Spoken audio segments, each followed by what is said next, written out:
Madam, your daughter is kidnapped. No, my daughter was buried alive. Amaka lived in a quiet community in Enugu State, Nigeria, where everyone knew everyone. She was a hardworking seamstress who supported her widowed mother and younger brother by sewing clothes from a small shop beside their family house. Her life was ordinary until one mysterious evening changed everything. Amaka received a call from an unknown number while returning from the market. The caller claimed to have information about an overseas tailoring opportunity. Amaka was excited because she had always dreamed of traveling abroad and opening a fashion business. She told her family, but her mother warned her to be careful. 2 days later, Amaka disappeared. Her phone was found near a lonely roadside outside town. Her handbag was discovered several meters away, containing her identification card and sewing measurements. Police searched nearby areas, while relatives visited hospitals and stations, desperately looking for clues. 3 days later, a terrible discovery was made. Amaka's body was found near an abandoned construction site. The body was badly damaged, and identification was difficult. Investigators eventually concluded that she was dead after relatives identified her clothing and distinctive necklace. Her mother collapsed when she heard the news.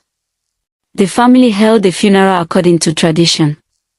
Amaka was buried beneath a large tree behind the family compound, while mourners cried and prayed for her peaceful rest. But nobody knew the truth. Amaka was not dead. Hours before the funeral, she regained consciousness inside a hidden room far away from where her family believed she had died. Confused, weak, and unable to remember what happened, she opened her eyes to unfamiliar voices speaking a foreign language. Someone had taken her. Somehow, she was about to discover that her supposed death was only the beginning of a terrifying journey abroad. Her journey became unimaginable in the darkest nightmares. When Amaka opened her eyes, she was lying on a thin mattress inside a locked room. Her head throbbed, and her wrists were bruised. A strange woman entered carrying water and bread. She spoke quickly in a language Amaka barely understood.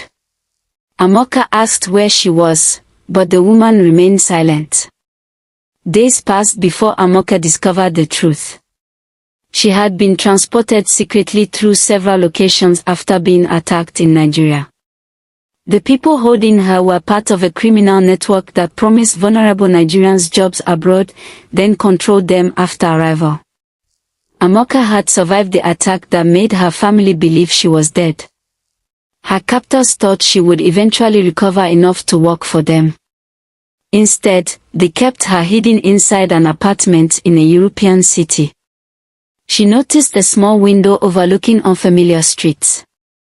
Cars moved on the opposite side, buildings looked different, and snow-covered rooftops in the distance. For the first time, Amaka realized she was abroad. Fear overwhelmed her. She remembered her mother's face at the funeral and wondered whether anyone would discover that she was alive. She had no passport, no phone, no money, and no idea where she was. One night, while her captors argued in another room, Amaka noticed that the door had not been locked properly. Her heart raced. She opened it and stepped into a dark hallway. She ran. Outside, freezing air struck her face. She stumbled through unfamiliar streets until she reached a small restaurant. A Nigerian woman working there recognized the accent and immediately understood that something was wrong. The woman hid Amaka in a storage room and contacted authorities. For the first time since her disappearance, Amaka was safe. But explaining her identity would prove difficult, because official records already said she was buried in Nigeria. Authorities took Amaka to a center where she received medical treatment, clothing, and food. She struggled to explain everything because she remembered only fragments of the attack. The Nigerian woman who found her, Ada, became her interpreter and helped officials understand her story. Investigators searched records and found Amaka's Nigerian identity. They contacted the Nigerian embassy, but a problem appeared. According to Nigerian records, Amaka was dead. Her death certificate had been issued. Her family had conducted her funeral, and photographs from the burial had spread through the community. Officials initially suspected that Amaka was using someone else's identity. Amaka cried when she heard this. She begged them to contact her mother. After several attempts, officials reached Amaka's younger brother, Chinedu. He refused to believe her. He remembered watching her coffin being lowered into the ground. Then Amaka mentioned something only his sister could know. She described a scar above his left eyebrow, caused when they fell from a mango tree as children. She also remembered where their mother kept money inside an old cooking pot. Chinedu began crying. He called their mother. When Amaka heard her mother's voice through a video call, she screamed, "Mama." Her mother fainted. The family contacted police and embassy officials. DNA testing was arranged to confirm Amaka's identity. Days later, the results arrived.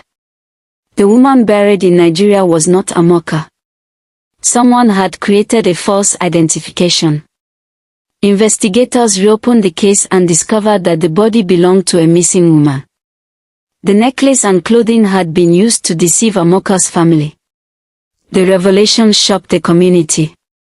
For months, everyone had mourned a woman who was alive thousands of kilometers away. But one question remained unanswered. Who had arranged Amaka's disappearance, and why had they gone so far to make everyone believe she died? Your daughter is kidnapped. No, my daughter was buried alive.